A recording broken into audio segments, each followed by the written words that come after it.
You must form groups one may not benefit from government. Omuhezi RDC Geoffrey Tumwebaze owaikaha mukorogu najango kushoroma omwana gutahikire nichita katare kagwo aha katare kensi yona nabakoshoninga abo kugira ngo abahinja binji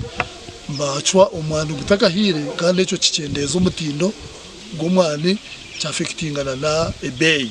nagaruka nabagira ngo omwani waza kubonera mushemeye kuba guhire gwandikirweje gusoromerweje kandi gwomere guhwireyo ngende koze cyo kinini muheze beneficiaries bagwe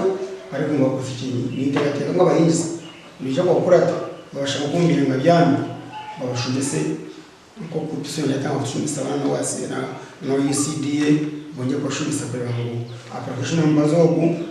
yakuraturwa kandi bakora abakira umugosho omukorogu gwahikaho n'abahingisa kandi ababasha babahinje okoresa jo mbazo gwabahebwa okwita bukoko mutwara bahimbi tomwani obwejo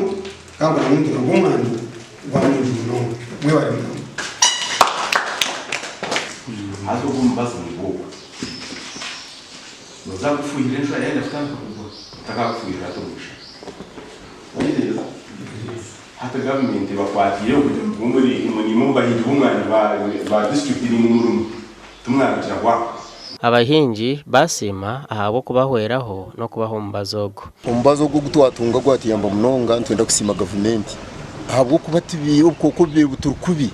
bwanyuma yo gukoreza umbazogo ngwereka ngo ubukoko bwana mu bana bufa mwene ubukoko bwakufa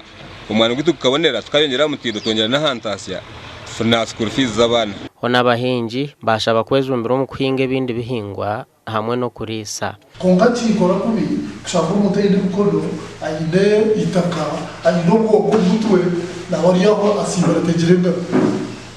buheju n'abahinji b'omwana barukurenga mu 10 kana magombora nkabisya buhunga bahanga karungu cyahenda engaju ngo gakirize yo kuhinga omwani district stage gasha kwa Juliet Charles Sima.